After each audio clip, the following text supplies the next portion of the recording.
Here we go. Here we go.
All right. Thanks for coming through, Curvies.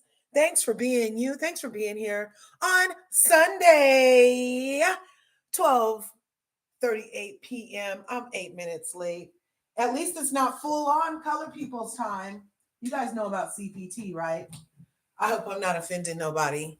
You know, they used to call it CPT when you was running late. And I used to take full advantage, let me tell you. Like I was literally known. If people wanted me to actually make it to their event, it's horrible to be known for this. Don't take this like a flex. Please, I am not flossing. But if people wanted me there for one, they knew to tell me it started at 11. Isn't that horrible? But also, part of my issue was, y'all, I used to be addicted to the silky straight. I used to be addicted to silky straight and weaves and perms, and part of the 2 hours extra I needed to adorn myself was spent on putting somebody else's hair upon my head. Somebody else's hair upon my head. Yeah. And it used to take me forever and always trying to get it right and hide the tracks. You know, the hair systems from when I was coming up we wished. I remember the first time they said there was something called a lace front. It had literal like lace from a shirt that you wore during Madonna dancing, okay? Literal lace like that. So now they've like worked their way up to this fancy smancy see-through transparent look, makes you look like you have baby hairs even though they're not. Anyway, I don't know where I went. I don't know why I went there. But here we are. Thanks for coming through. Thanks for being you. So I am here. We're here. It's Sunday. It's Sunday. Make sure you smash that like button. Smash the subscribe button. On your way in, ring my bell. Ring my bell. So you can get notified next time I upload a video. All right? And so you can become part of this beautiful curvy community that we're growing on the YouTube streets. You can also beat that heart. You can beat that heart. You can beat that heart. Or you can share this video out, get a couple more of our curvy crew pawn us. Yes, get the curvy crew pawn us. Thanks for being here. Okay, so I had a couple of things I wanted to talk about. Because in the Bravo world, you know, we don't have a lot of housewives right now. And, you know, my channel isn't just Bravo, but during the recap stuff, those are the videos with the highest views. I do other things with the, you know, obviously I do other content, but the algorithm seems to put this other stuff forward in a way. And I don't mind talking about it. I mean, that is my form of entertainment.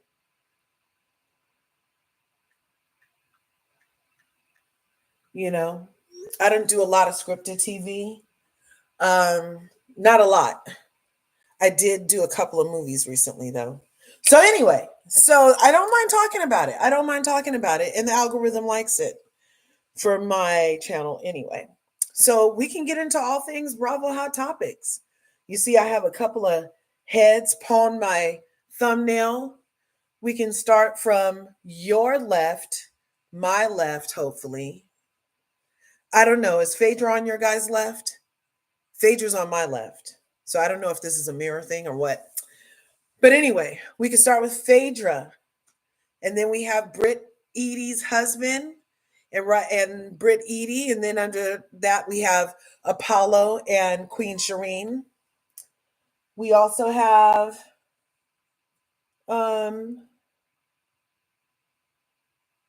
let's see.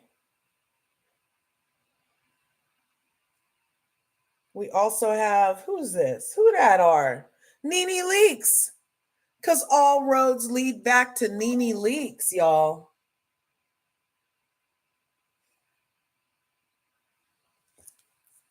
All roads lead back to Nene Leakes. And then we have Kenya Moore looking rugged. That was on her show. I feel like that's that's how it's going for her. And then I put Candiace looking at her like that, like, who gonna check her, boo? Because Candiace, I asked Candiace a question in a live recently, and the neighborhood talk actually picked it up. So I went semi-viral, I guess. But yeah, I happened to ask Candiace in her recent live on Instagram, how did she feel? Did she think Ken went too far? And so we were going to listen to that. And then down below, we have right under Nene, that is Stassi Schroeder. Right next to Stassi, we have Brittany. Then we have the Black lady is Faith Stowers. And then we have Jax Taylor. Now, about this group, now this is the VPR, Vanderpump Rules, the Valley, and now Vanderpump Villa crew. So it all leads back to Nene somehow. All these shows touch base Nene. No way, Chanel's Reality. Thanks for coming through, boo. Thanks for the freaking super chat. Let's pin this. Can I pin it? Oh, it doesn't let me pin it. But I appreciate you. Thank you so much. And she said, just stop by to support my fave, LRGA Curves. Yes, we love each other. She's cooking, I'm cooking, but she be posting all her cooks. I just made some lovely banana bread and zucchini bread and some pineapple coconut chicken. It was basically pina colada chicken, y'all. My son loved it. And some paprika rice. Did you guys know that paprika is simply ground red bell peppers? Did you guys know that? I just found that out at my big age. Yep, sure did. And so yeah, we're going to be talking about all of these, and all of these lead back to Nene. Real Housewives of Atlanta, obviously, whole top row. Real Housewives of Potomac, because of Nene walked so Candiace could crawl. Then we have Phaedra, obviously, Real Housewives of Atlanta, Nene. Apollo, Real Housewives of Atlanta, Nene. And then the reason Stassi, Jax, Faith, and Brittany all also lead back to Nene is because Faith, the Black woman on the right under Kenya, sued Bravo for the exact same reason that Nene did many years later. And she also did Jane Doe's 1 through 50, which we went over the lawsuit before, and we're going to look at it today. And I think that's these people here. But all of those people got fired, and they all got a spinoff. And how it connects to Nene is because of this question. How does Nene sue for workplace discrimination, fostering a hostile work environment, and having to put up with racism at work, like you're supposed to at work. You're supposed to see something, say something, right?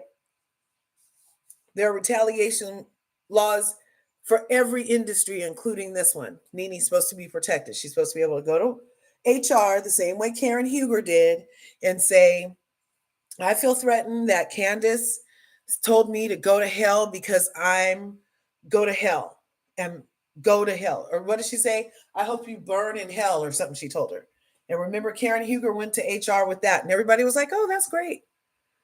Nene Leakes goes to HR because of racism at work and a hostile work environment. And everybody's like, why the fuck did she do that? Stupid bitch. Why the fuck did she do that? Oh, she burnt that bridge. Oh, she couldn't just be satisfied with her $2 million. Oh my God. And like, she was immediately under attack for sticking up for herself. And you know, one of the things I do here on LRGA Curves is I do have kind of like an obsession, some might say. I would call it a healthy obsession because it includes me. But an obsession, you might say, with pointing out racial tropes, stereotypes, programmed theses about Blackness culture, about the existence of Blackness. And I've always talked about how I don't appreciate that for entertainment, we're, as Black people, often, caricatures, and stereotypes. And, the louder and the more rolling in your neck, the better, the more shucking and jiving, the better. But you give them a group of educated doctors, and the only way you can get people to watch is when there's bullshit. You know what I'm saying? So it's a program, and I understand. But I am a little triggered because I kind of wanted to watch damn Vanderpump Villa. Yeah, I know. I said it out loud. Hey, it's a guilty pleasure. I know about Lisa Vanderpump's tendencies, yet, well, don't know personally. Let me say allegedly, I know about Lisa Vanderpump's tendencies. There, I corrected it in real time. Allegedly, I know about Lisa Vanderpump's tendencies from like what other people have said about her and how she's very pro what she's pro and con what she's con. So in the midst of trouble, she is known most recently with the Patrick McDonald. No, Patrick, what was Patrick's last name? Anyway, Patrick, the producer, quit and said that Lisa called him and was like, so who are you going to name in the lawsuit? Basically, like trying to get him and like, are you sure you want to do this? Like basically kind of not only feeling out and gathering information, but warning also. And Lisa Vanderpump also did the same thing to Faith Stowers, you guys. And was like, well, are you sure? And like was really upset when she wanted to get the police involved. I should have put Lala Kent's picture up here because Lala Kent held a knife to Faith Stowers' neck. And she's currently just got on the spinoff on the Valley. Like she's not in the picture for that shit, but she is getting airtime, thus getting paid over on the Valley. And actually, I just heard tell today that allegedly Lala even tried to capitalize off of the whole Faith Stowers Jax hookup and was very upset when she didn't get like a bonus for revealing that. Faith beat her to it. Faith was like, it's my thing. She revealed it. Her and James revealed it anyway. So to me, it all leads back to Nene Leakes because she told us, first she showed us how to be an awesome housewife. Is just be yourself, have fun, kiki, talk some shade, do some stuff. Remember the good old days when housewife shows were exactly that. Just dress, talk, kiki, a lunch here, a dinner there, an event, something philanthropic perhaps, fabulousness, nice cars, their kids walking through, their spouses coming through, patting them on the butt. They might go have a cigar together down by the pool while the women are, doing whatever. Remember the good old days on those shows? And now we have poster boards with penises, pawn them, and not a nice lunch in sight. Like, we can't even get through lunch right. That lady had a whole vault set up for these ladies, and we couldn't even get through that right. And the one who causes mess even came in a whole different color. She never participated. At no time her energy was participatory. Anyway, but that's one way to stand out. But when you like have to make yourself stand out like that, like, is it standing out or is it thirst? I don't know. I'm asking for somebody who doesn't even really care. I'm just noticing things. So you guys tell me in the chat, who do you want to start with first? We'll give Real Housewives of Atlanta group number 1. So if you want to hear about Real Housewives of Atlanta, and that would include Apollo, Nida, and Phaedra, because that's where Phaedra's going. So if you want to hear about Apollo, Brit, or Ken, that's going to be group 1, and that's number 1. If you want to hear about how Jax actually loved Faith Stour and was willing to break up with Brittany and did not want to be with Brittany after he was with Faith, and want to visit that and talk about, how like is really just messed up about that. You guys probably want to go through, let's see. Go into the comments. Let's see what the comments are. Thank you guys for being here. First in the house was Be More Shorty. Thanks for coming through. Yes. Hit that like button. If you're not subscribed, become a curvy. Mademoiselle, thanks for being here. Happy Sunday, Bianca. Yes. Allie from Miami. Hey, chat. Right on. Thanks for coming through, you guys. Yep. Hit the buttons. Hey, Chanel. Thanks for this super chat. All right. Mel NYC reviews. I love it when you come through, boo. You'll be cooking in a few minutes. Got to make your breakfast and lunch for work. Oh, you meal prep. Excellent.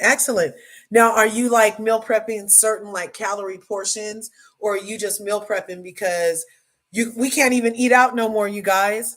Used to be able to like have lunch for like $5, 10, maybe $10 a day if you had it like that. But now the $10 you might have had for over there might be going for like, that $1 extra on gas and eggs or the milk. You know what I'm saying? So I don't know what people are going through, but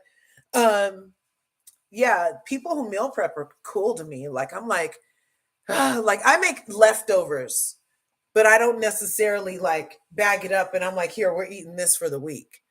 You know what I mean?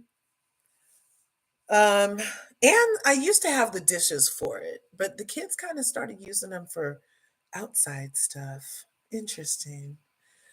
You don't think Candiace, Baby Jet, and Chris will be back on RHOP? I heard that this week, and I don't think so necessarily right now either. She's still not even showing that baby's face. There's no way. And it looks like a cute little baby too. Maybe a separate show surrounding. Yes, I could see that. But for her to go backwards into the lion's den of Giselle's, like, I wouldn't even want Giselle's hating ass energy around my newborn and our family nucleus. She probably over at her house half finished doing burning candles and shit already on Candiace. Come over here with that. No. Julia Child on this Sunday. Yes. Barbecue chicken, rice, greens, cornbread, and iced tea. Right on.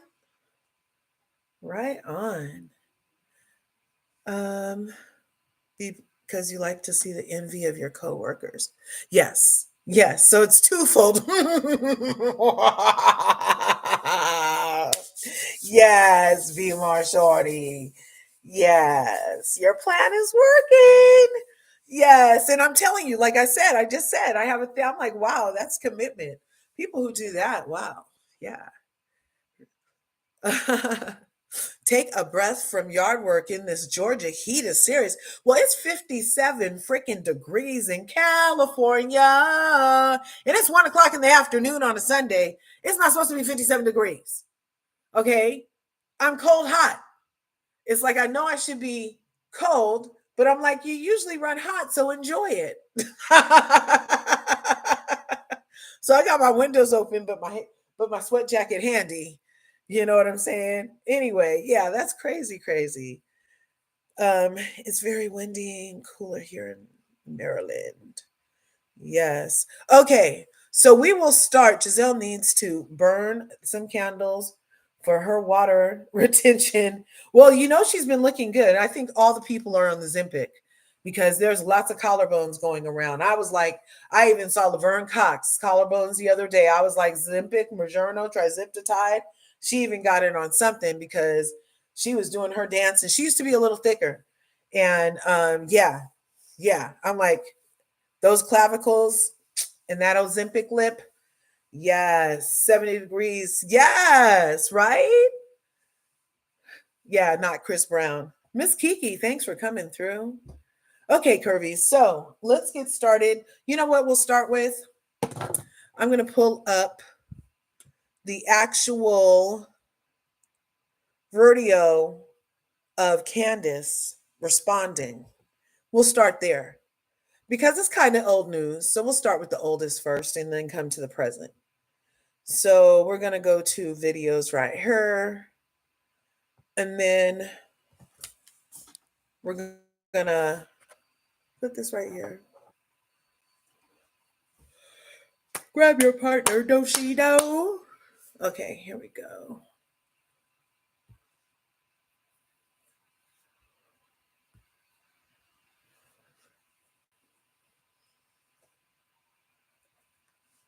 Let's see. See about it. See about it. Let's close that. Let's close this.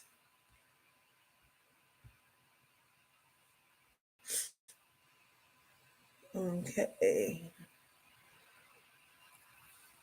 So now I'm going to shrink this. Thanks for being here. I'm doing technical stuff. I'm trying to share this video with you guys so you guys can hopefully hear what she says on this YouTube live stream. It's like it shares the picture but not the sound. So if you are unable to hear it, immediately put a 0 in the chat so I know there's no sound.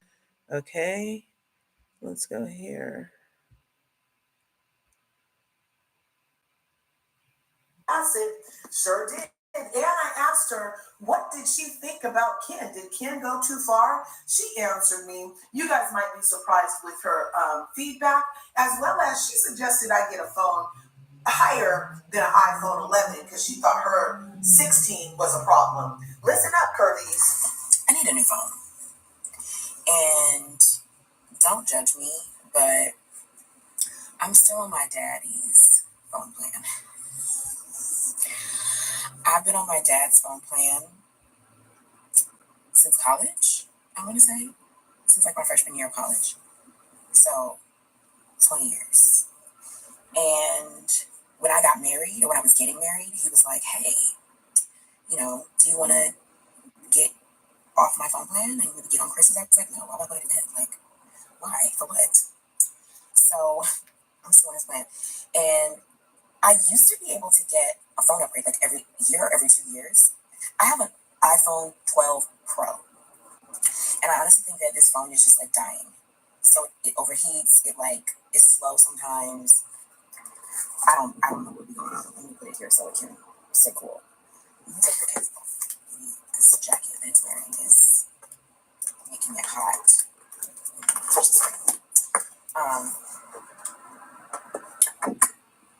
Like yes, we're back, Lou. My phone overheated. So yes, I have a 12 Pro. My phone is old. And I think my dad like took my upgrade because I've asked him twice if I'm due for an upgrade. And he was like, no. I'm like, what? I should have been eligible for an upgrade by now. Yeah. They about to turn the 12s off. Exactly. That's how I feel. Oh. Is it getting ready to make you guys listen to a commercial because I let go of my premium? Yeah. Look, I said Ozempic, it's listening, you guys.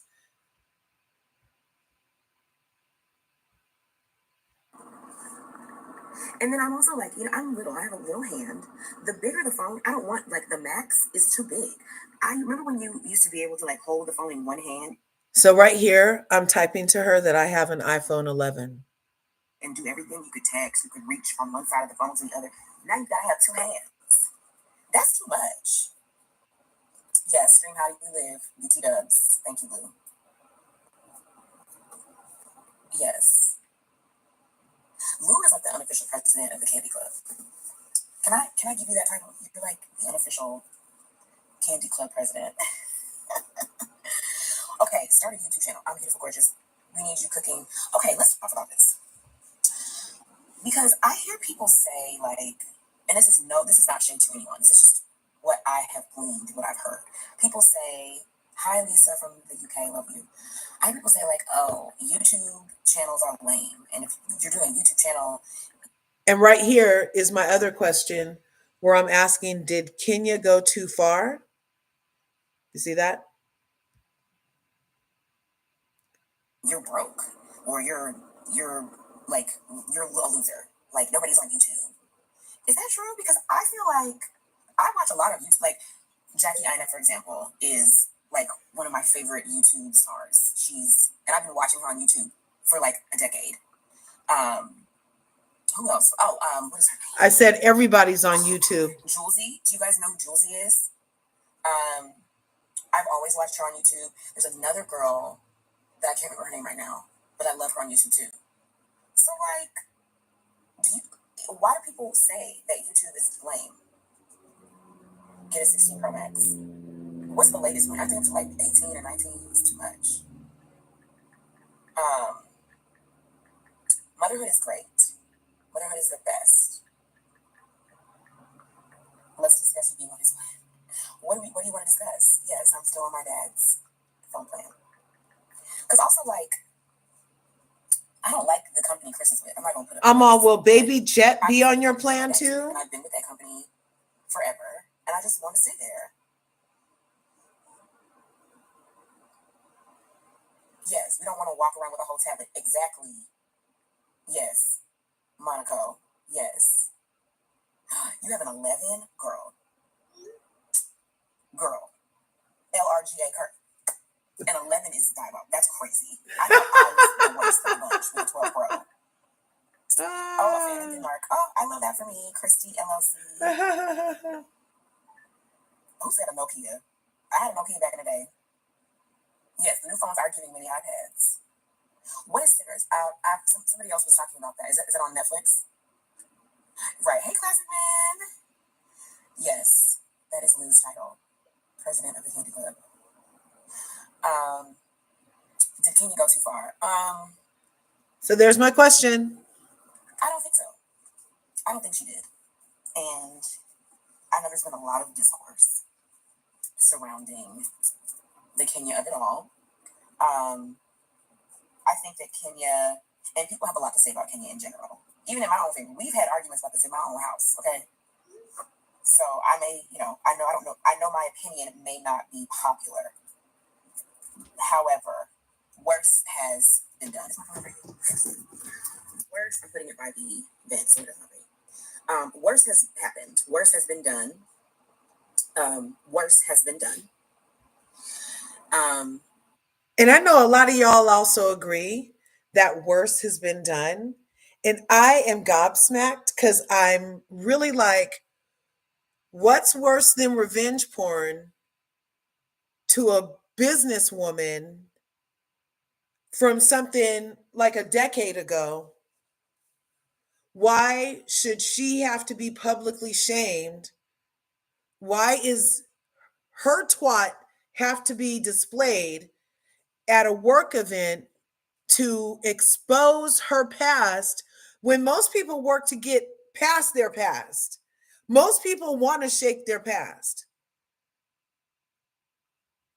And it doesn't even take you to be a used to be video vixen to want to shake your past. Sometimes you could have just been a dweeb, or you could have been, or a tweaker, or you could have been, maybe you had young kleptomaniacs. Maybe you were part of the young kleptomaniac club.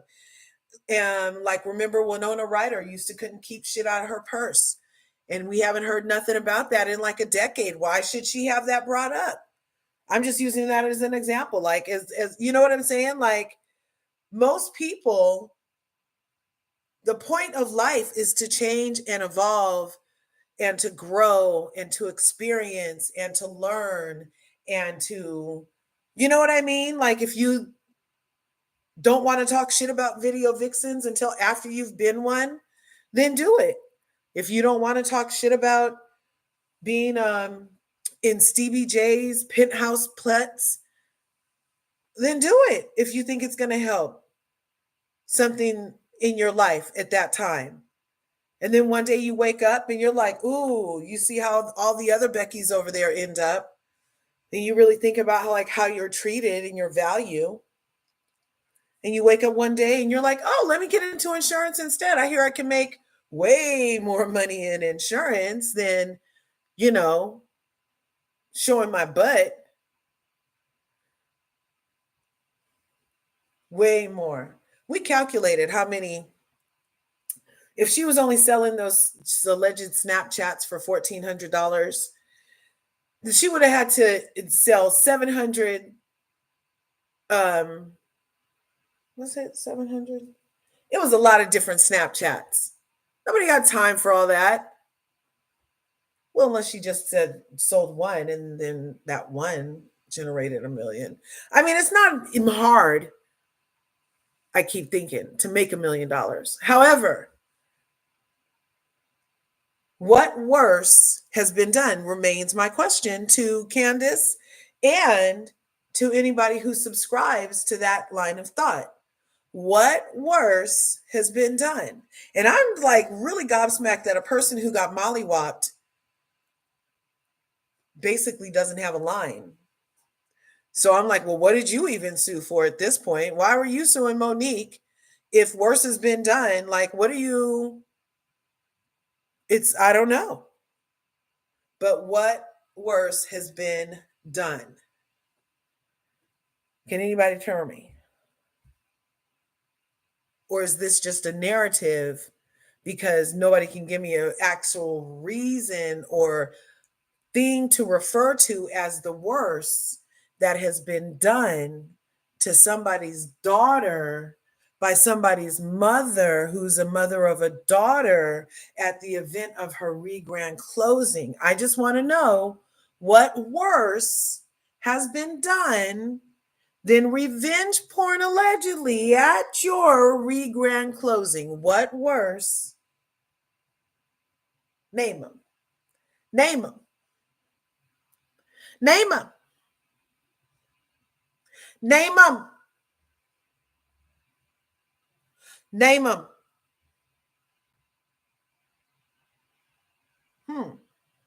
Nobody can name it, but it just feels like something right to say, doesn't it?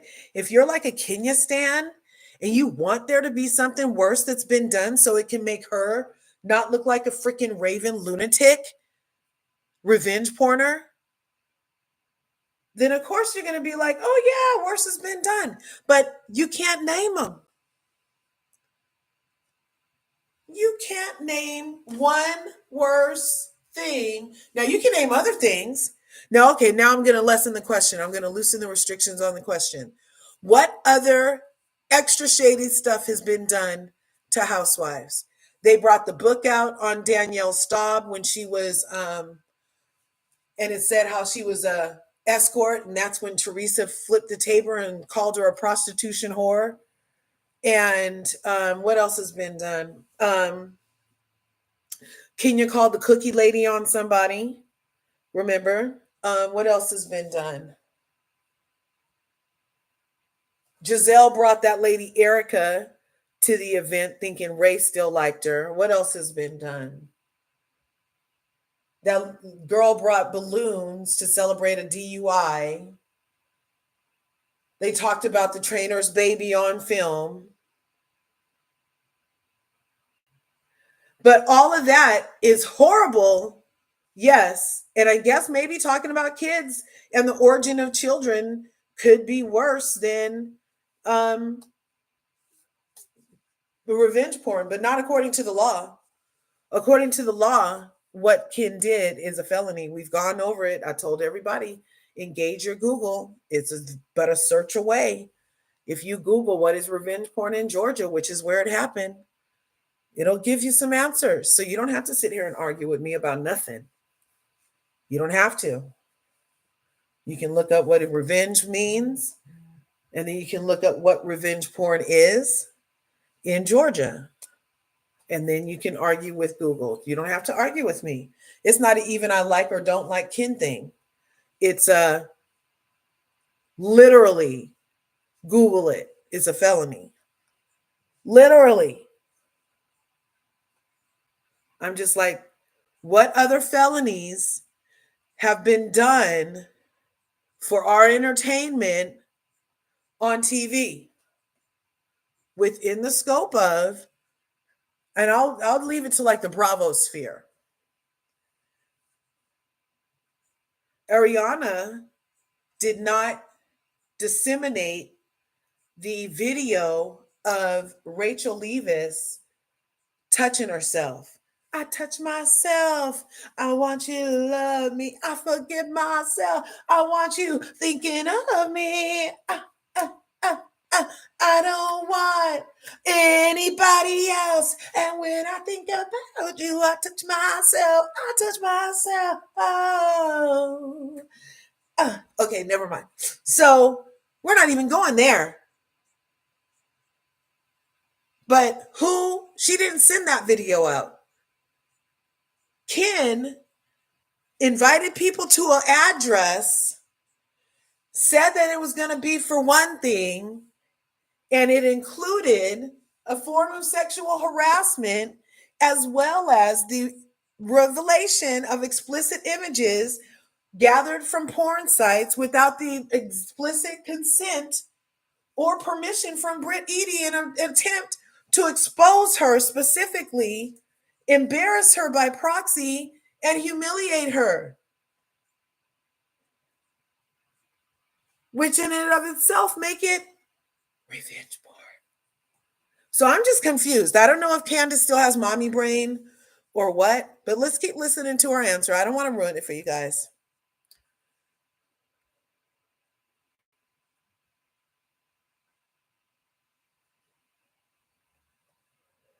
And we've not seen the consequences, or the consequences have not been as harsh.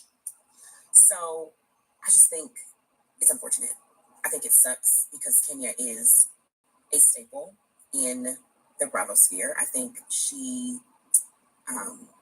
a face.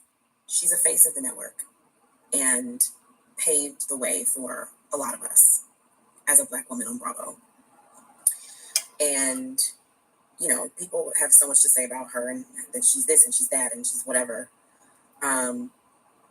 I have always had positive experiences with Kenya. I've always heard other people have had positive experiences with her. I worked with her. She's a doll. She's a pleasure to work with. She's professional. She's kind. I just think, as they say, you mess with the bull, you get the horns. And I do believe, it's not even a matter of what I believe. We heard that there was a threat made. And I have a hard time people trying to justify how someone responds to threats or how someone responds in general. You can't police how I respond or how other people respond to disrespect. Because we have to start at the beginning. And the beginning is not with Kenya. And I've seen enough of the clips from this season to know that Kenya Okay, so that's thinking about coming back. Let's see what it does. Kenya was peaceful. And I know there are, like I said, I know my opinion may not be popular. That's okay. I just think that if you wanted to punish her, there were other ways to do that. And it did not require removing her from the platform in its entirety. When we have watched other housewives do worse. That's my humble opinion. So, and she knows that I'm true. Isn't that gobsmacking? I'm totally gobsmacked, you guys. That the woman who's known for getting mollywopped, who some would even say she disrespected Monique by asking, "Who's gonna drag me? Are you gonna drag me?"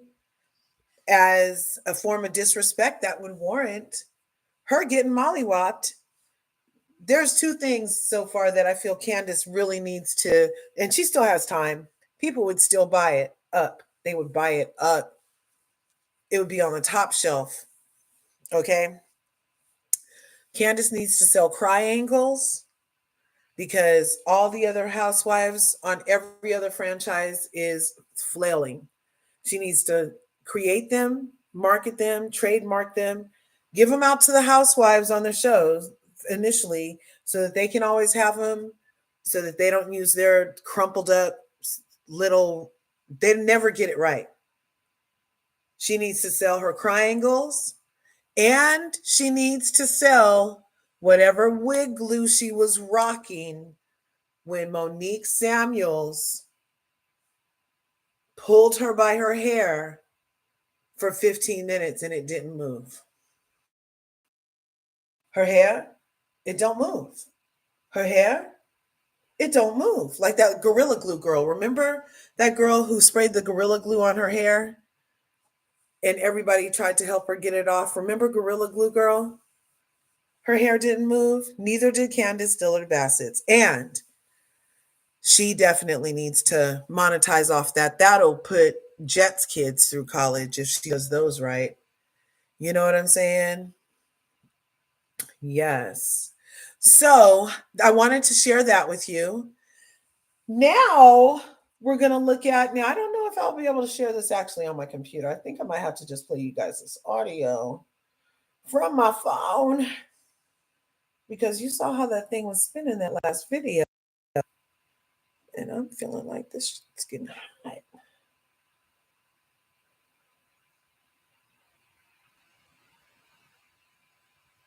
Let's see. Okay, so we are looking for, oh, Garcelle. I'll just fill time. Are we the Real Housewives of Beverly Hills?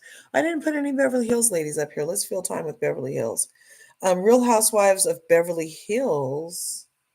Dorit finally filed after that video circulated of PK with the new Dorit. And TMZ has a picture of her with no wedding band. So maybe I do have to try it from there. But let me make sure it's at least in the right place. The Tasha K story.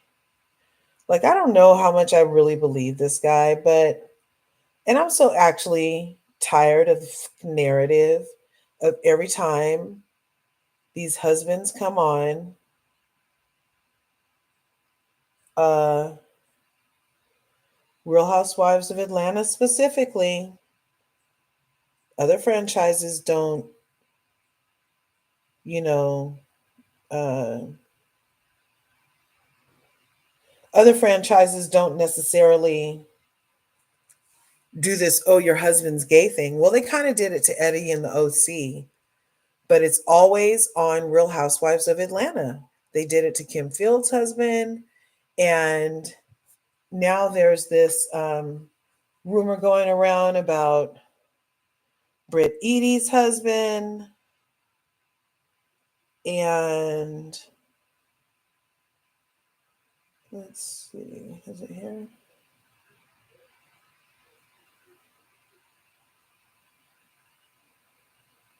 Well, anyway, Tasha K did this interview with Brit Edie's husband's alleged lover. And I'm looking for it. Okay. Oop. That's not Brit. Okay. Here it comes, you guys. Looking for it, getting close. I feel it. Lizzo was at Stagecoach with Paris Hilton. I was all looking for Kathy Hilton in the back. I didn't see her. But she brought Lizzo as her special guest. Did you guys know Paris Hilton is a full-on freaking DJ? She got it from her mama. I feel like she got that honest from Kathy. You know Kathy likes to party. She liked to party. And I'm not mad at it. I'm not mad at it. Yes. Well, I don't know. Maybe she took the video down. I'm going through each video trying to get to the one about Brit Edie's husband. Alleged shenanigans. There's so much Shannon Sharp stuff on here. Carly Red got arrested. Another mugshot. That's too bad. All it takes is a second, you guys. Please think things through. Please think things through. Damn, how many times is she going to talk about Shannon Sharp? Jeez. I'm still not free. Still Shannon Sharp stuff. Lord have mercy. Lord, where am I? Okay, you guys.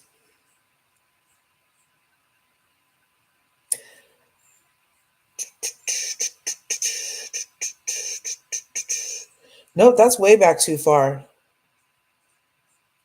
That's back way too far. Let me just Reddit it. Brit Edie's husband, lover.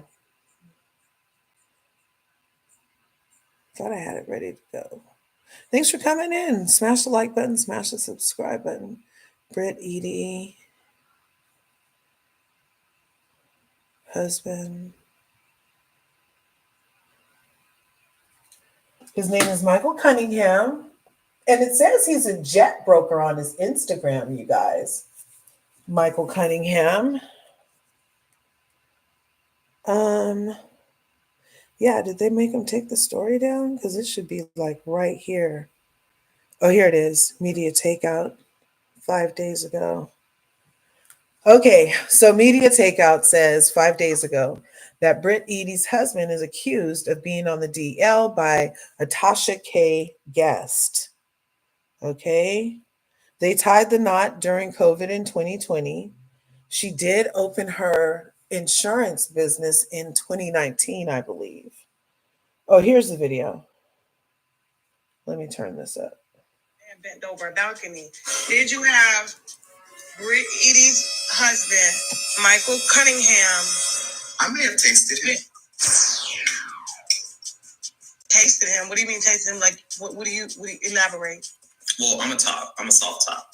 I don't play with my booty hole at all. I do the playing with the booty hole. I do the bending. And, yeah. Are you saying you bent her husband over? I think multiple people bent her husband over. Oh, my God.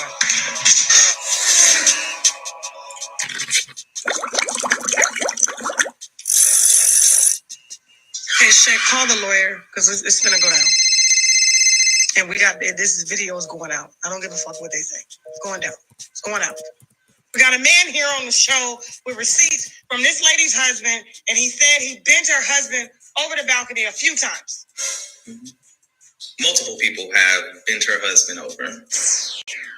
And I feel like she shouldn't have come for me, knowing that I know these things about her and her husband. Like I told her in the comments, I told her that. I feel like she knows that her husband is gay. I mean, he might be bisexual. I don't know. Shit, girl. I mean, what do you call a man that gets bent over at 2 o'clock in the morning by strangers? Gay. Cheers. Okay. One day. Okay. So that was a gentleman who went all the way over to Tasha K, the content creator who reached her million during the same time as being sued by Cardi B for, was that defamation or slander or something? And so, okay, honestly, when we heard about Brit Edie being on the show, at first it was like, oh, look at this beautiful woman. And then it turned into, oh, this video vixen. This is before we even found out everything that happened. Right on, Palaver girl. Thanks for helping me reach my goal. You guys, did you see I put this goal up here so that I can get some organic edge gel? I love you. Thank you. Let me see. Can I move this? And then say this. Is it going to let me? Okay, let me leave that alone. So, yeah, so that's the story. Do you want me to play it again? This guy, you can go to Tasha K, Unwind with Tasha K, and get that. That's where that source is. And he's sitting in front of her saying these things. Now, like I was getting back to, this buildup, I don't know. I kind of feel like there's this whole like character assassination campaign against Brit for some reason. And I'm not real sure why it would be, because, well, I mean, what does she do worse than anybody else? I mean, even Portia was a video vixen. Why is Kenya going in so hard? Like, and no, that wasn't a viable threat. Why are people playing in our freaking face also about the legitimacy of a threat? If what Kenya did and said when she brandished a weapon, and if you look up the word brandished, it means showed. When Kenya showed a weapon and said Phaedra's name and said, you know, what she said around using that weapon with the person that she was naming, who is a co-worker on her job, and nothing happened to Kenya. And she showed it. And sure, you can say, oh, but Phaedra wasn't there. But she still, it's the exact same thing, because there are components missing in both scenarios. In the Ken scenario, Phaedra was not present during said threat. We did not see Phaedra. Now, that doesn't mean Phaedra wasn't there. That could just mean that we didn't see Phaedra. Phaedra could have been downstairs. Phaedra could have been getting out the car. Phaedra could have been somewhere that we did not see. So she's a component that's missing within this threat, where Ken was brandishing a weapon in her closet when she pulled out her Glock and the clip and talked about, do I need to use this on somebody? What's more powerful, this or a taser gun? Remember? So now we get to this. And what did we not see? We did not see a Glock this time. We saw Brit. We heard Brit. We saw Ken. But what we didn't see, the missing component, which is necessary to prove that you could have carried out the intention in that moment to make it a felony threat. The component required is the actual brandishing, showing, or something the weapon. Not just talking about a weapon in an open carry state. We already went over it here. You guys can go argue with Google about all this shit, okay? This is for no shade to Team Team Twister. This is no shade. I'm just like logically telling you, repeating you, if you Google stuff and what the elements are required, what components make it real or fake, the components for revenge porn are all intact, regardless of a veiled threat. Regardless. And then she keeps bragging about how, oh, in her confessionals, Ken said, oh, I got it from one of those websites, one of those porn websites. And that specifically is what makes it a felony in Georgia. Google it. Where you get the images from makes it a felony or misdemeanor in Georgia. Google it. We went over it. I showed it to you. I proved it. I don't do a lot of neck talking over here, where you just talk out the side of your neck. Like, I Google some stuff. I research. I look for the definitions. That's not to say that the ACLU didn't get a hold of some stuff and change the definition after Whoopi said what she said.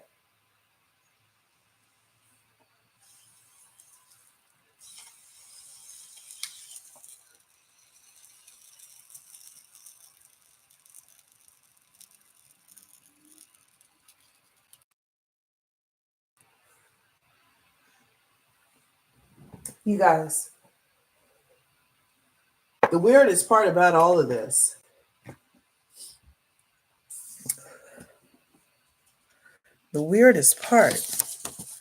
about trying to preempt a narrative for Brit and her relationship. Why? I always think about the benefit of the liar, the benefit to the liar of the lie, because that's the person lying. So even if he did get bent over by old boy, maybe him and his wife have an agreement where she knows his proclivities and his sexual nuances and allows him the space to be an entire human within their marriage. That could be going on. Some people sometimes have a sexual penchant that can, the one person might not want a whole fist, but the other person likes a fist. So maybe they work it out and they're like, okay, on the third Tuesday of the month, you can go fist whoever you want. Right? Maybe they're that progressive. Maybe they have pineapples everywhere. Maybe they swing. Maybe she likes to watch two guys together. Maybe she doesn't mind it at all. So what? So what?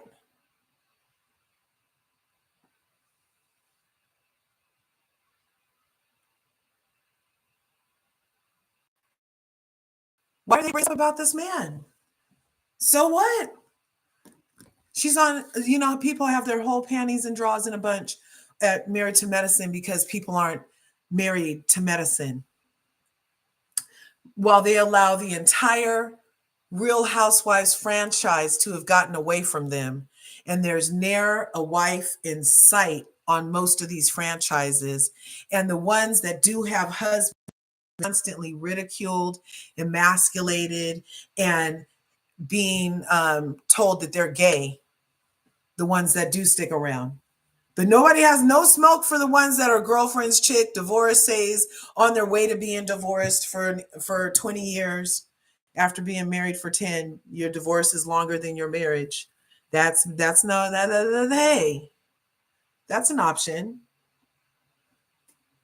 I'm about Black love. I'm not about all this freaking, I'm about love, period, but especially Black love. Why you guys got to do this every time we get a Black couple on here? They're a good looking couple. Michael and Brittany are good looking. Look at this picture. If you guys don't know who Brit and Michael is, it's over the shoulder of Nene, the girl that's not kin. Yeah, that's Brit Edie and her husband, Michael. People are saying that, oh, she's an insurance fraud hoe because Ken the liar, a known liar. This is another case of that too. How are we believing known liars? Like Ken has a track record of embellishing and all of that stuff. And then it's like a oopsie, right?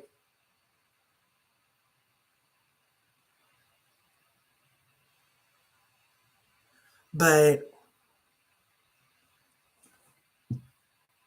why would she have brought that woman's business into it and been like, try to disparage her business reputation and call her an insurance fraud hoe? That was like way too far. And I'm surprised that Candiace Bassett said worse has been done And Kenya didn't go too far. I'm very, very, very surprised. I'm very surprised because it kind of felt, or maybe she feels like her worst is Giselle implying that her husband SA'd her somehow, was sexually inappropriate with her in that hotel room. But nobody saw anything. So that to me still isn't worse. The implication of what Giselle said still isn't as harmful or as criminal as showing images to expose heart harm, whatever, in my opinion. And I'm sure according to the law,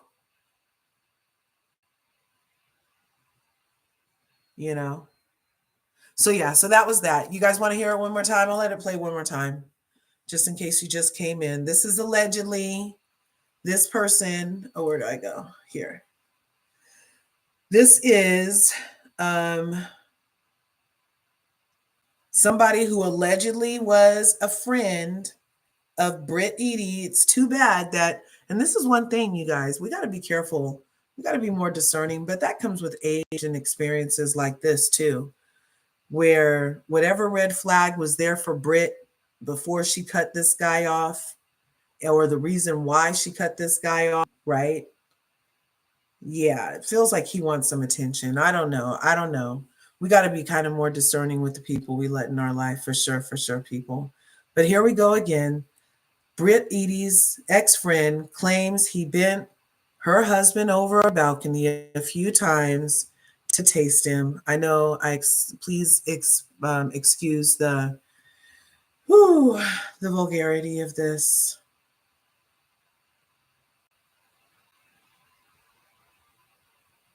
There we go.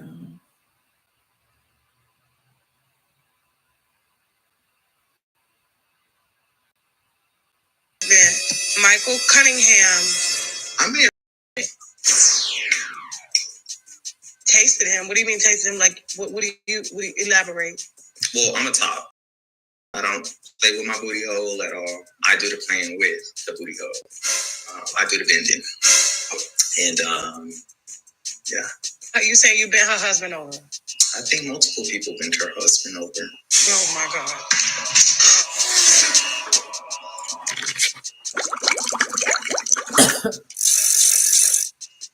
Hey, Shaq, call the lawyer, because it's going to go down.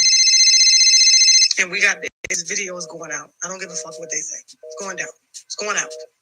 We got a man here on the show with receipts from this lady's husband, and he said he bent her husband over the balcony a few times. Multiple people have bent her husband over. And I feel like she shouldn't have come for me, knowing that I know these things about her and her husband. Like I told her in the comments, I told her that. I feel like she knows that her husband is gay. I mean, he might be bisexual. I don't know. Shit, girl. I mean, what do you call a man that gets bent over at 2 o'clock in the morning by strangers? Gay. Cheers. Okay. Yeah, and you know what? To that I say, look, you guys, so what? I'm telling you, what if they have a full-on agreement? What if she does know? Is she supposed to lead with, I was a video vixen, a cam girl, a this, a that, an alleged this and alleged that, and my husband is bi, and I don't mind? Is she supposed to, we're like 6 episodes in on this woman. We, I think, are literally about to watch episode 7 tonight. And in 6 episodes, she was supposed to just volunteer all this stuff. You guys haven't given her a chance to say shit. She hasn't even had a chance to say nothing yet. And everybody's like spilling her tea and then acting like she should have done something first. Bitch. We're 6 episodes in of hopefully 15 at least episodes. 18 including the freaking reunion. Hopefully we're like maybe a quarter of the way. Maybe a third. Okay, maybe a third. And nobody's giving her a chance to like, and then making everything Brit says a lie because people are believing randos. I had to explain to my mother, Mama Curves, the other day what a rando is. That's a random person, a random object, rando. Rando, random object, in this case, a person, saying some, because they want to be famous too. Because, oh, the other person shouldn't have said anything because I know this. Well, that means you were only there to get some information to know.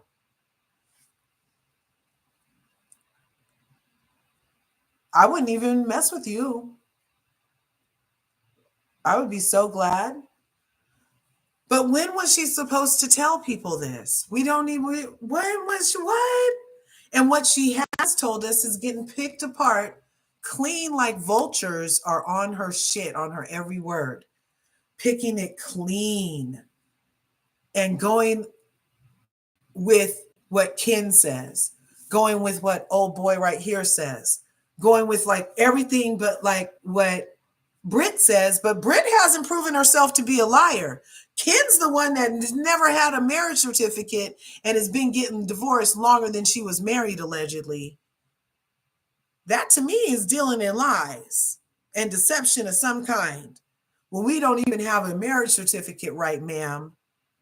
You said you were married one place, the other still says something else, and then the other thing is over there, but you still not divorced yet. But he don't have no assets because he just got evicted.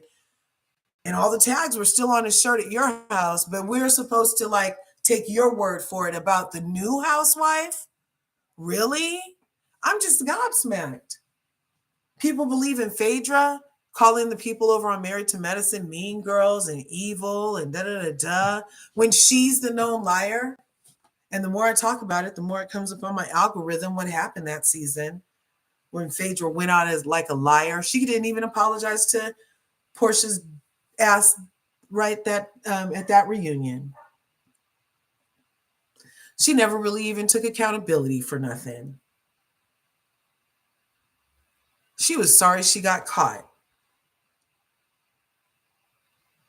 She was still trying to explain things away when she went and sat back down. Lies. And people are like, oh my God, Phaedra's great. Oh my God. She's so incredible. She's the best thing since sliced chocolate bread. And I can't get enough of her. If she says the ladies on Married to Medicine are whatever, mean girls, then she knows because she's not a liar. If she says that she paid, then she paid. Even though she paid a month late, she still paid. If she says that Shireen was a mistress, then Shireen was a mistress. Well, and Shireen did say, she said she was there to pick up the pieces. That's what she said. Section is unstable. Oh, don't you wish that happened in real life? When you met somebody, you could have like that warning, right? So we're going to start sharing this.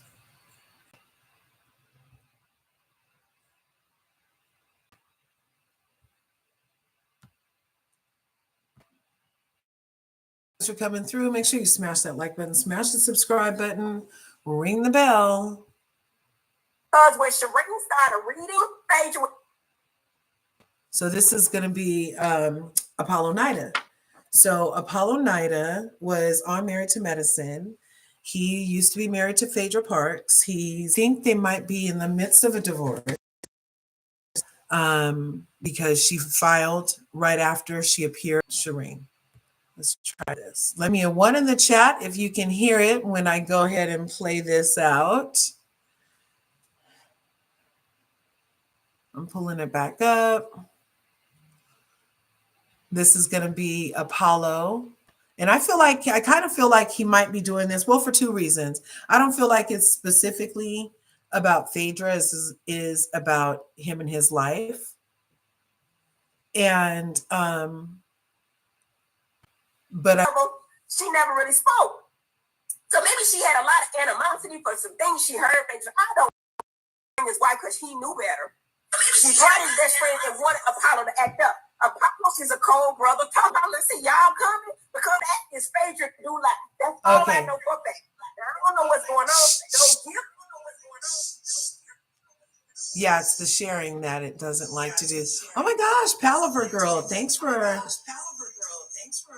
a freaking another super chat. I appreciate. Yeah, then we're reaching the goals. We are reaching the goals over here. So let's. Oh, and Satra Del Rey, thank you. Hope you reach your goal. Right on. Yeah, the video's breaking. So here, I'm going to put this thumbnail back because my computer's being temperamental. Have patience, have patience. Don't be inside. Start to worry.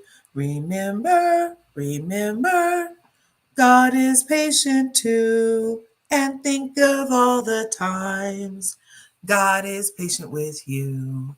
Right on. Okay, I have the new video up. I hope this picture stuck. Let me know.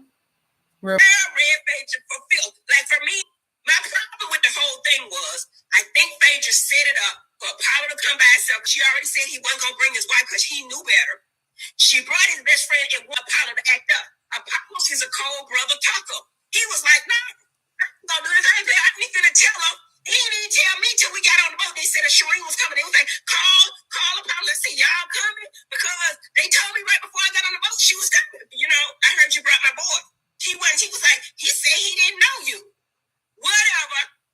I don't know who lied and who not. All I do know for a fact is Phaedra do lie. That's all I know for a fact. Now, I don't know what's going on. Don't give a damn about what's going on. However, when they got to arguing and she said all that foul shit to Phaedra, and when Phaedra said you big body bitch, the girl didn't hear her. Because this girl looked like she fight for fun. I'm telling you, when I saw her, I was like a Colombian drug lord. I was like, you look like she did not play. And I was like, and Phaedra said, why y'all didn't stand up for me? Bitch! No, I mean, I went about, I'm not the fuck with these people. Finna do it. Okay, so I'm going to play it one more time because it kind of came in later. Queen Shireen actually had posted it, and then Apollo Nida reposted it. Let's see. I know, baby, don't call me bitch. I know she heard that, but because when Shireen started reading Phaedra, when they cut it all out, and I will not repeat the stuff she said because it was deep and dangerous. It was some shit y'all have been like, oh my God. And I don't know who put a battery in her back. Maybe she always had this in her body that she wanted to get with Phaedra because she said Phaedra never spoke to her. Ever. Since delivering the key, whatever, she never really spoke. So maybe she had a lot of animosity for some things she heard Phaedra. I don't know. But I'm telling you that the girl read Phaedra fulfilled. Like for me, my problem with the whole thing was, I think Phaedra set it up for Apollo to come by himself because she already said he wasn't going to bring his wife because he knew better. She brought his best friend and wanted Apollo to act up. Apollo is a cold brother talker. He was like, no, I'm going to do this. I ain't finna tell him. He didn't even tell me till we got on the boat. They said a Shereen was coming. They was like, call Apollo and say, y'all coming? Because they told me right before I got on the boat she was coming. You know, I heard you brought my boy. He was like, he said he didn't know you. Whatever.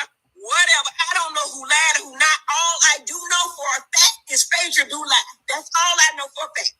Now, I don't know what's going on. Don't give a damn about what's going on. However, when they got to arguing and she said all that foul shit to Phaedra, and when Phaedra said you big body bitch, the girl didn't hear her. Because this girl looked like she fight for fun. I'm telling you, when I saw her, I was like a Colombian drug lord. I was like, you look like she did not play. And I was like, and Phaedra said, why y'all didn't stand up for me? Bitch! No, I mean, I went about, I'm not the fuck with these people. Finna do it. Okay, so that's what Dr. Heavenly said and what Queen Shireen and Apollo Nida posted. I'm going to go real quick to Queen Shireen. I follow her, but I don't think I missed anything. because I thought I saw that the other day. But we'll see. I know, baby, don't call me bitch. I know she heard that, but because when Shereen started reading 2 days ago, and I will not repeat the stuff she said because it was deep and dangerous. It was some shit y'all have been like, oh my god. And I don't know who put a bear in her back. Maybe she always had this in her body that she wanted. So 2 days ago, Shereen, Apollo's current wife, I don't believe the divorce is final. She posted that same clip, and it says with the caption, yes, can we normalize putting bullies in their place? Thank you to my girl at Dr. Heavenly for speaking the truth. Okay. And she gets a lot of hate in her comments.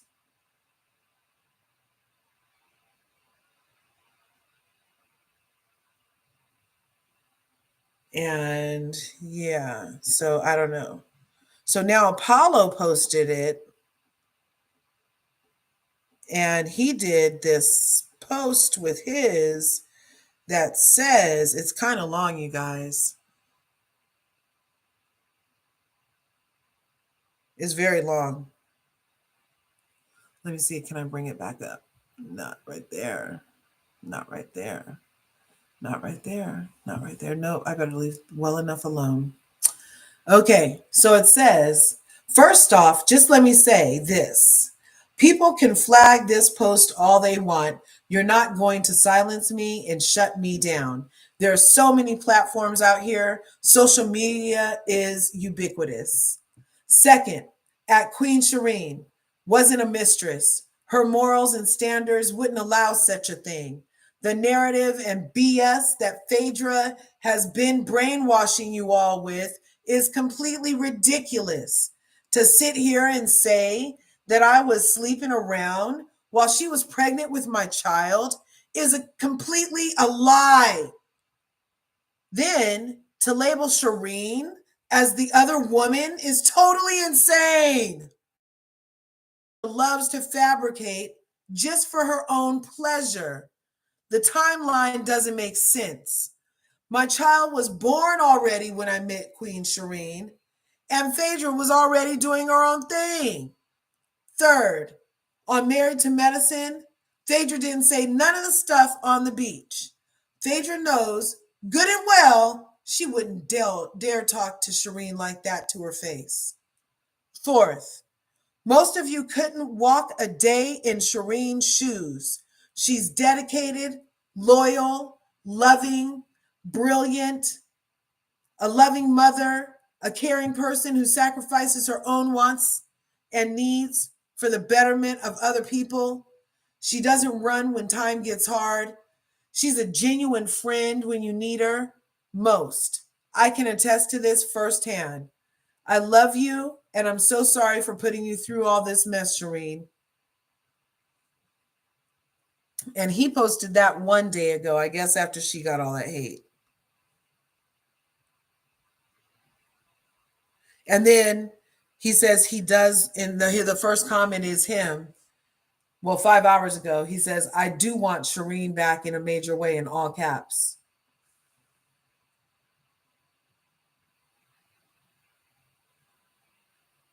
Oh, and then somebody in the comments, Black Hendricks, says, what type of man posts the mother of his kids bashing her? Going back to jail, bro. Apollo Nida said, at Black Hendricks, me? Ha! He's arguing with people in the comments. Get away from me with this, Apollo. He's all likewise. Y'all eat off Phaedra. He's all smack my head.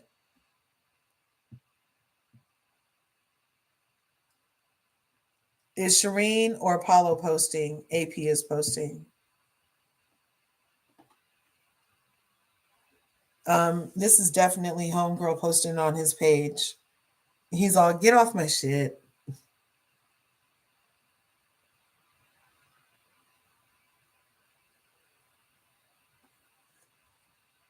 Oh, darn. Yeah, you can't be engaging the people, man. Look, somebody said Apollo trying to get his wife back. He's all, yes, I am.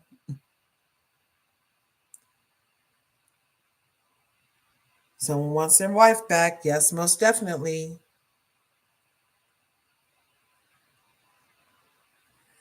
He shouldn't have let Phaedra use him on this show. I don't feel like he feels good about letting Phaedra use him on this show. And I feel like that could have been the proverbial nail in their marriage for however it happened, because they had already semi-split by the time they did that couples trip. And it wasn't until after that couples trip that she completely filed after it aired specifically. So I don't know. I don't know. Apollo is too much, Ellie from Miami. Yes, the president was born at the beginning of season 6. Yep. There's a reason why Phaedra left. She wanted the ladies to jump in her fight. Yep. But she don't even deserve that. How does she deserve that? Was she the kind of friend that deserves doctors to jump in a fight for her after all the shit she talks? So she calls specifically like Dr. Heavenly a devil all season. And then Dr. Heavenly was supposed to jump in, but her best friend, Dr. Jackie, who doesn't even jump in to protect Dr. Heavenly, was supposed to jump in on the girl who's been bashing her best friend all season. Really? I would say that's not intellectually honest, Phaedra.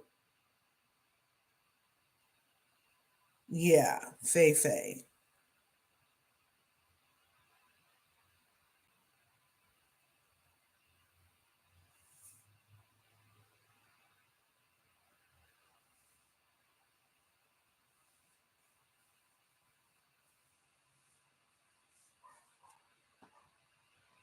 Did Apollo and Shireen have their own kid? Or does he only have kids with um, Phaedra? I guess I can Google that too. Apollo Night of Children. Apollo.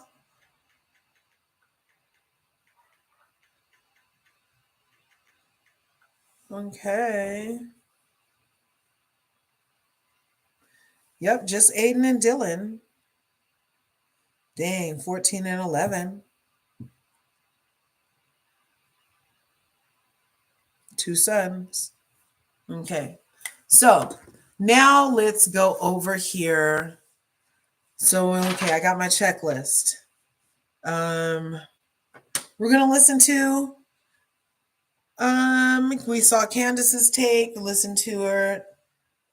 I'm not sure what Ken's obsession with twats of other women is exactly about, but she really acts like she works for Planned Parenthood. She like needs to get a check-in. She needs a pap smear. She needs like your sex history in order for her to be in the same universe with you. And it's given high key weird obsessed, not in a good way, in a very creepy Mick Creeperson way. Okay, Ken. And I'm not sure why Candiace agrees with that. Did you guys hear about how Kelli went in an interview? I think it was with the Bro Chat. And she said, shout out to Bro Chat, love them. She said that she knows that Brit has carried a weapon before and seen Brit with the weapon. That still doesn't make the threat towards Ken viable unless there was a one that night while she was saying it. Like, hey, I was trying to do all the cool stuff first before we go over here to sweet and sour. Sweet and sour, real quick before we jump over to VPR land and the faith stowers of it all.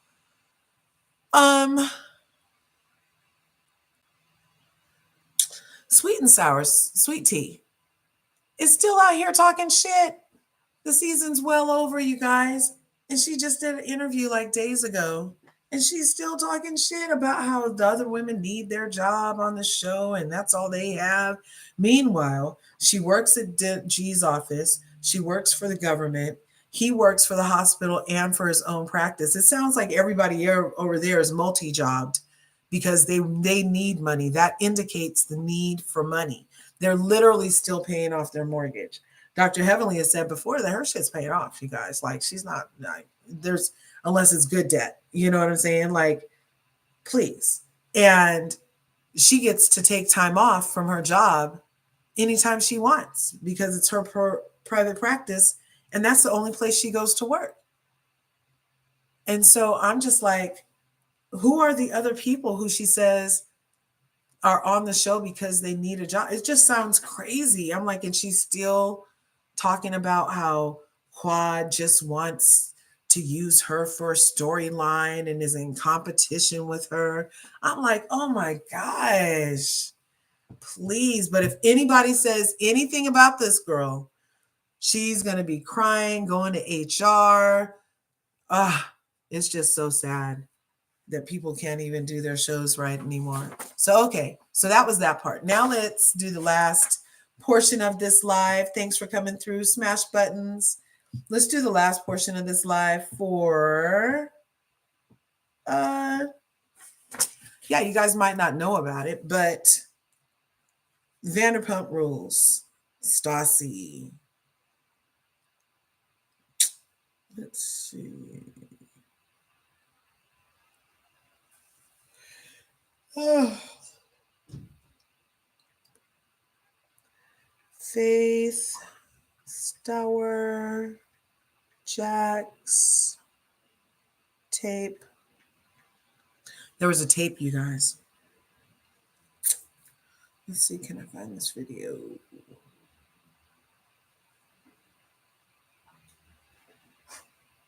Okay, let's listen to Faith say in 2018. So this is after everything happened. Why and how she recorded Jax. I think that might be here. 50% off any pizza, including new Parmesan stuffed crust? Yep. They make you watch the whole video, but you don't have to. They basically recorded like the aftermath of them talking, huffing and puffing in bed. Had Brittany heard it yet? Yeah, like Brittany was like this. Why? I actually stole the recording off Faith's phone. I like took her phone out to the bathroom and like sent it to myself. Okay, do you not have a passcode on your phone? Okay, James was like my best friend. Yeah. And I tell you, I was with that man every day. We were drinking all night. We were in the pool. We were, hanging out at bars and the Abbey and all these gay clubs. I didn't think I needed to save myself from James. Well, did you know he stole the recording? Oh, yeah. I went off on him. I cussed him clean out in the middle of Sir. Like, how did he know about the recording? You had I obviously told him. Yeah. Okay. So this was the thing. I do music. I record music. Music is my life. So when Jax came in, I was writing music. I used my memo to record my music. I didn't have time to go, let me check the room for cameras and audio. And it just kind of happened. So it caught our conversation. Not all of it. It wasn't like a long audio because it didn't go that long. It was the beforehand then? It caught some beforehand and some afterhand. Wait, it caught some before and some after. So then did you stop the recording and then continue the recording? Like, did you? No. Wanted as proof, I guess. No, so this is what happened. After we're done talking, I walk him out. I go back into my room. I grab my phone to keep doing the music. And, I check my phone. I'm like, this is a long memo. What's going on here? And I play it. And then I hear everything. And I'm like, man, I can't believe this. And I'm going back and I'm playing it. And I'm hearing what he's saying. I'm like, my God, I can't believe he'd say this about Brittany. I called James. That was my best. That was my best friend. Sure. He goes, I have to hear this. So then I let him hear it on my phone. Didn't send it to him. Then he goes to the bathroom with my phone. And Logan goes, hey, James has your phone in the bathroom. He comes back and goes, Faith, I took your phone from your possession. I got the audio. I hope you're not mad at me. But I'm really thankful that he told the truth. Because people thought that I put that information out there, and I didn't. So what was actually on this recording? I know people want to know, and if Brittany would have not have played it, I wouldn't have talked about it, honestly. But he said... What's the worst thing he said on that tape? He said I was, the best he's ever had. He said Brittany was gaining weight. He said that he was pressured to marry her, and he would never marry her. He would never marry anyone. Doesn't want to get married at all. He said if it wasn't for Katie living down the hall, things would be better. Because he would talk Brittany into doing things and Brittany would be okay with it. Then Brittany would run it by Katie and Katie would say, like, no, like, not a good idea. The action of it is just terrible. To go in a situation, to not offer to use protection. I'm one girl and I'm hanging out with people who are close in your vicinity of friendship. Who knows what you're doing outside of me with the DMs you really get from women? You know what I mean? So that was, I wanted to start there because that was Brittany's account of what happened and her position in the group, right? And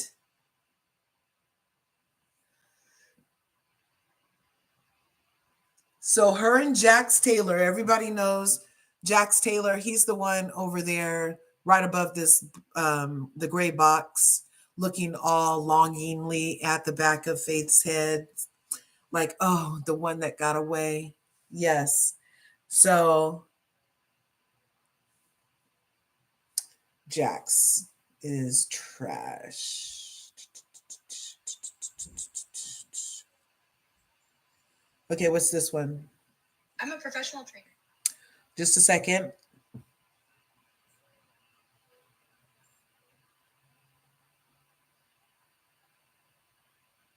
Here. Are we requesting? You know what? This was the seat. It's not the actual audio. And George just goes, Okay, that's not the audio.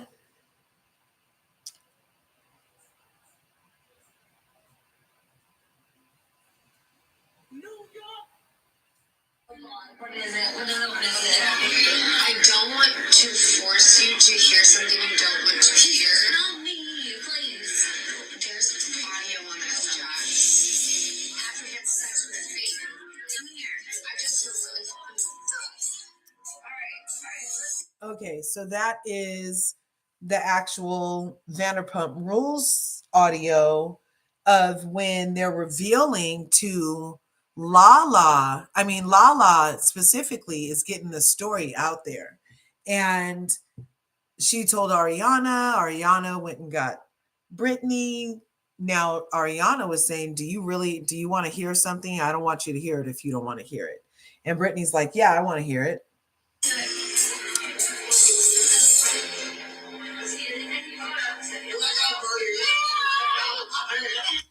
And Jax is in the other room with Tom, and James, and they're all broing it out after doing lines in the bathroom, allegedly. Jax is talking to this girl, telling her that he doesn't want kids, he doesn't want marriage, he hasn't had sex with me in months, and it just makes me sick. So that's Brittany revealing what she heard in the message.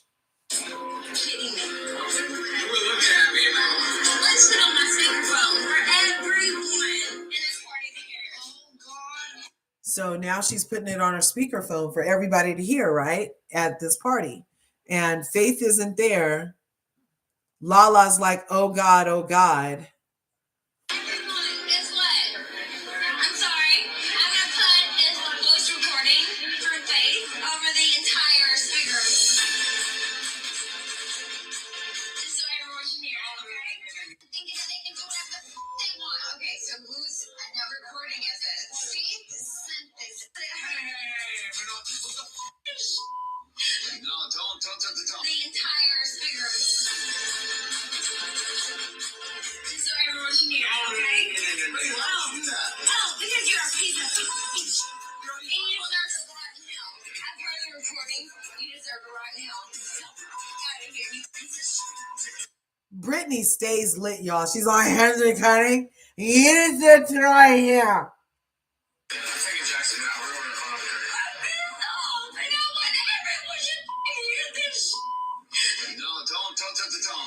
Tom, shut your mouth.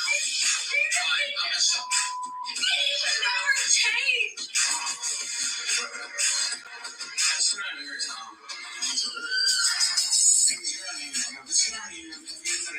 And so then this is the Toms and Jax trying to get Jax out of that situation. And obviously Jax is on one because his eyes are bulging so bad. And yeah, and they're just trying to get him out of there. What is it?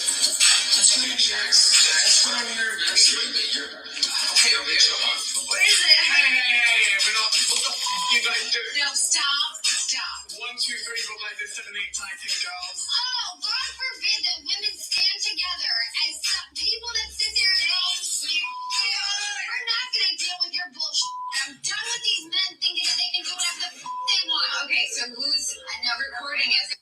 So that was Lala. And what's interesting about that is because in the audio before this, we heard Faith say in that interview that her people on the show were James and Lala, right? So James gives the people the tape, and then Lala is like, no, let's all sit here and listen to this tape from the only friend on the show. And then ultimately, they all turn on Faith. Faith sent this out. Just wait. And this is why I don't care. It's just I want you to press play. I don't want to press play. I want you to do that. That's bad. Jax is saying the most horrible things about Brittany. He doesn't want to marry Brittany. He's never going to have children. So, and this is way back before he even married Brittany. This is way back when he was just meeting Brittany. I think he had got her, at least he had got her titties by then. But he was still being Jax. I mean, he was literally smashing people all the time, getting in trouble for cheating with a different person all the time. So why they made such a big deal out of Faith, the only difference is it's the first Black girl that he smashed that they know of. That to me is the only difference, you guys. Why is she any different than when he smashed Kristen? They all still hang out with Kristen. Kristen isn't a whore of the year. You know what I mean? What's going on? Jax will literally fuck a snake if somebody will hold a head. He has no problem inserting here. Like he is, you know what I'm saying? So why is Faith the one being persecuted when everybody else just gets a spinoff? Like they all just come up off of riding Jax, but she gets persecuted, ridiculed, maligned, threatened with a knife to her throat, all kind of stuff. With her, and he's not even attracted to her anymore. He's telling Faith that she's like the best sex to have. Oh, it's not that I don't like being with her, just not sexually. The fact that he can lay up with another woman that is not his girlfriend and talk about his girlfriend the way he was is disgusting to me. None. And that's Lala, who knew Faith was hooking up with Jax. So why is she sitting there like all Team Brittany when they were like going to use this to get paid? I cheated. I did everything wrong. I understand that. I'm going through it. I sat Brittany down the other day and we talked. I said, listen, I want to go through this between you and me. And she said, yes, that's I want to work this out. Let's make it between us. He was spagacked. And then this. Josh, take us to that. I'm going to go get alcohol. Look, they're like, take us in for that. He was so spagacked. You guys should see his jaw.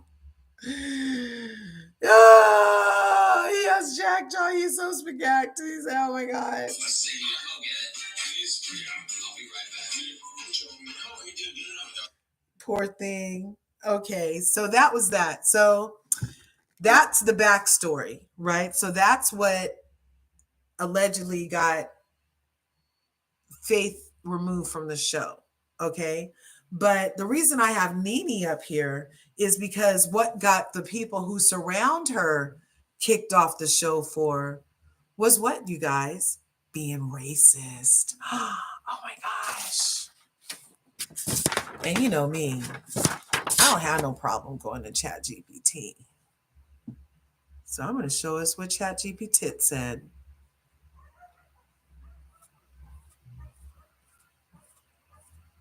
Yeah, because I was like, am I tripping? And I know that ChatGPT isn't a traditional way to see if one is tripping or not, but hey, I'm not a normal person.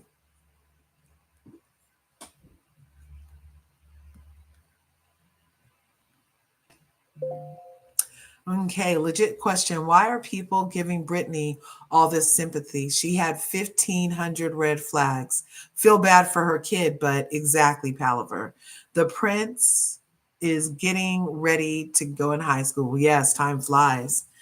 These kids are cute and smart. Yes, Apollo is too much. The president was born in season 6. The reason why Phaedra left. Yeah, okay. So can you guys see this okay? So I had went to Chat GPT and I wanted to set up the premise first and just make sure I'm not tripping, right? So in my mind, Nene sued Bravo for racist work environment and trying to make it a better work experience. She got blacklisted. And then Stassi and them get fired from Bravo for being racist in the same time period that Nene's referring to, but after the fact. Nene gets blacklisted. The people who got fired for being what Nene said is allowed to happen at Bravo got fired, but stayed in communication with, and the doors were always open to them in an amicable way. Even though they got fired for exactly what Nene said is her experience of being allowed in the workplace. So they got fired for being racist and doing racist shit. Now, Nene sued in 2022 April. Alleged that the defendants violated federal employee anti-discrimination laws by fostering a racially hostile work environment. Okay. The lawsuit was dismissed without prejudice, which basically means she has the right to file it again.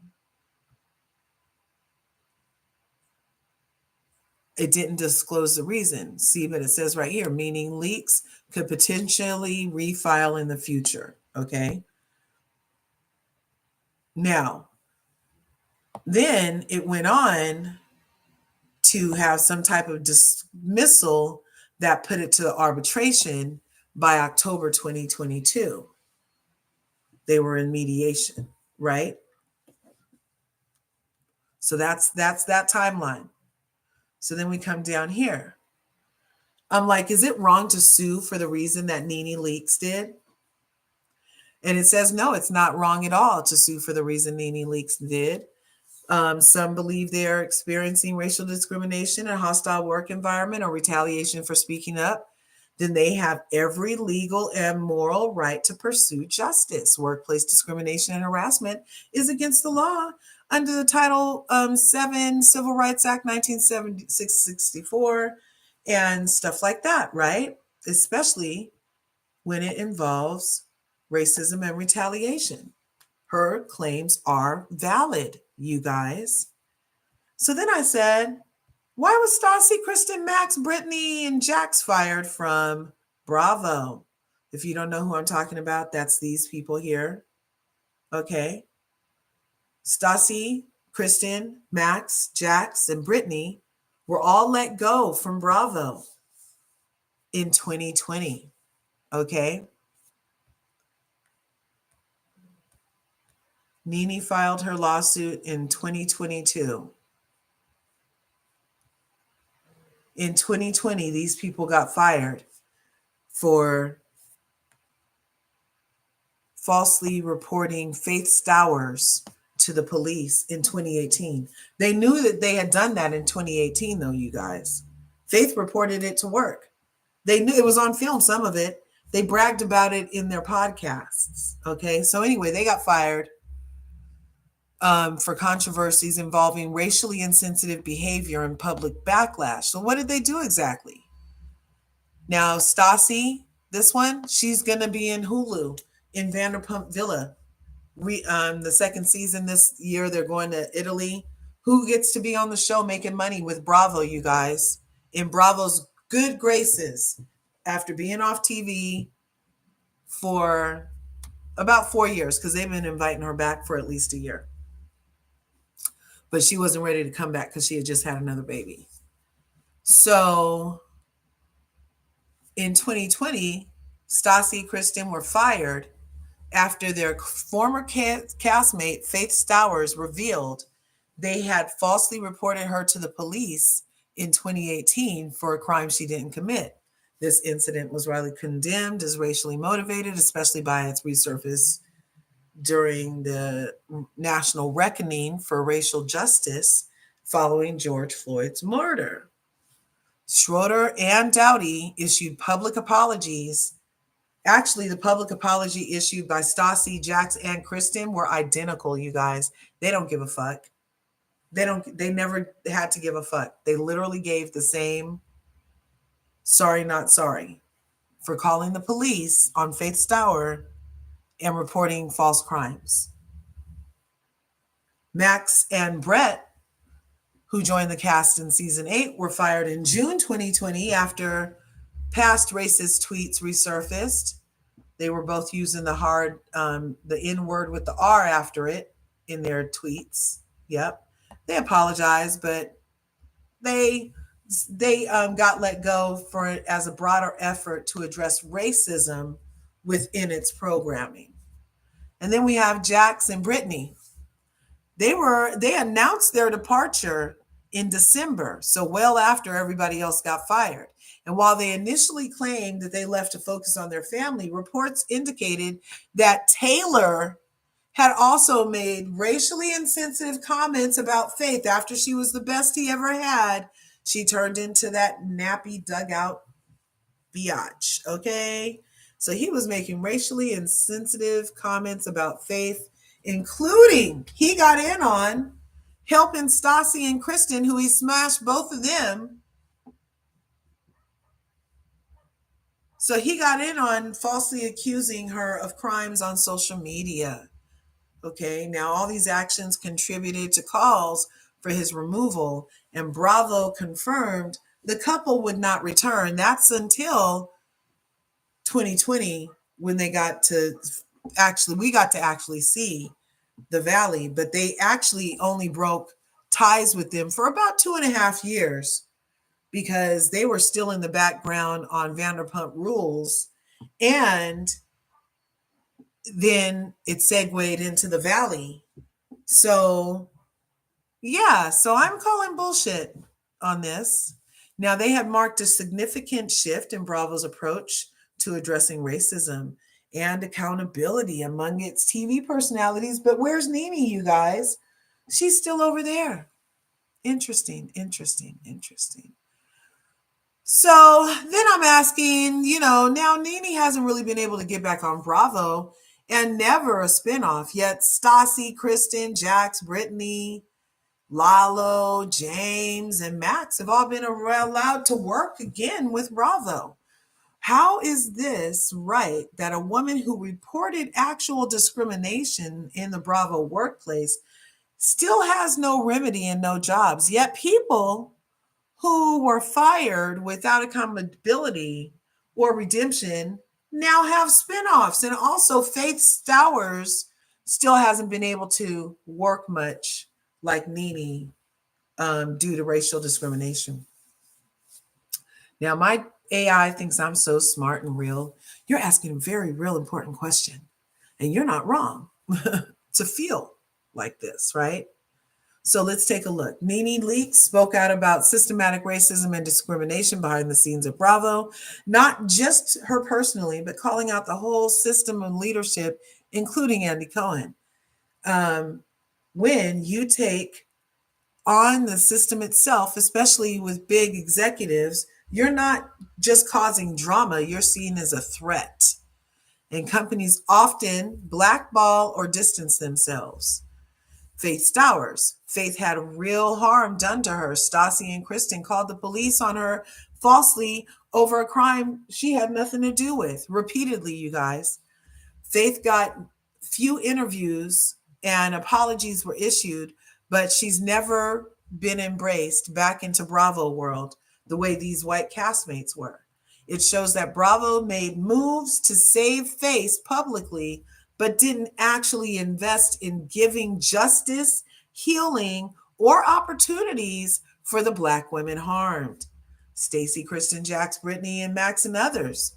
Now, these people, after being fired, were quietly allowed to rebuild relationships with Bravo or production partners, right? They didn't sue because they didn't have a reason to.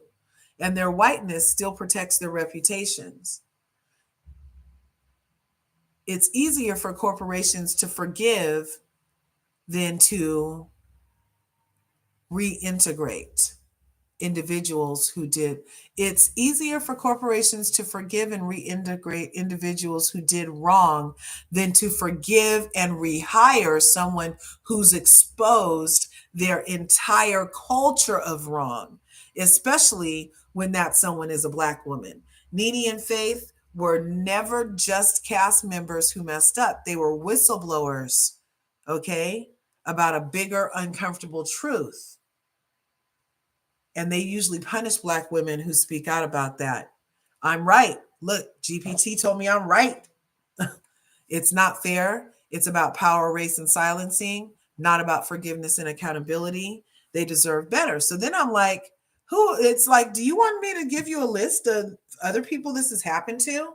And I'm like, sure. So it said Monique, Gabrielle Union, Tamar Braxton, Tisha Campbell, Yvette Nicole Brown, all had got pushed aside or blacklisted or in a situation when they spoke up for themselves. So it's a pattern over time because Monique is older than Gabrielle Union. So we're seeing a pattern exactly right.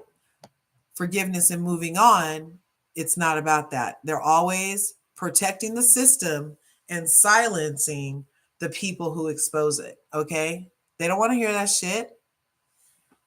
So then I'm like, okay, well, is it legal for this retaliation? And if so, how is it so prevalent? How did Leah McSweeney get to sue for discrimination, but Nene and Faith got sent to arbitration? So it says that I'm asking a really sharp, powerful question. Oh, look at me. Hey. These are the kind of questions that expose how deep the injustice runs. Let's walk through it carefully. First, is retaliation illegal? Yes, retaliation is illegal under U.S. law if an employee or a contractor complains about discrimination and are fired, demoted, blackballed, or otherwise punished for speaking out. It's illegal. Okay? Second, if it's illegal, why is it still happening? Because of three major shields: forced arbitration clauses, NDAs, and power dynamics plus racism. In short, it's technically illegal, but the system is rigged to hide it while silencing victims to protect brands and executives. They freeze people out quietly. They, even after a settlement, they can still not be able to work. They make it seem like there's no proof, and like that. So third, why is Leah McSweeney?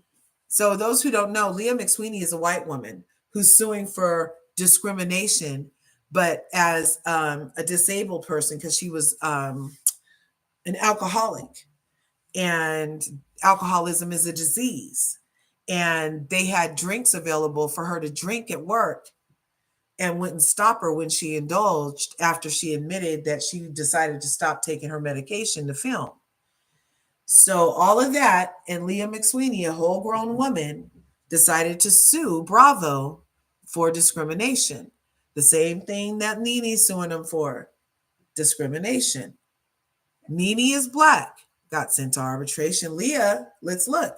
Why is Leah able to sue, but Nene and Faith weren't? Leah McSweeney recently sued Bravo and Andy Cohen for disability discrimination in a hostile work environment. Same exact reasons as Nene and Faith, over claims related to her struggles with alcoholism. And theirs were in relation to their struggles with being Black on set. Leah may not have signed a forced arbitration clause, is what they're speculating. Or her lawyers found a way to argue that the claims fall outside of arbitration. Disability discrimination under the American Disability Act sometimes offers clearer public legal pathways than racial discrimination. Oh, imagine that in America. Also, Leah's white. Tells me straight up.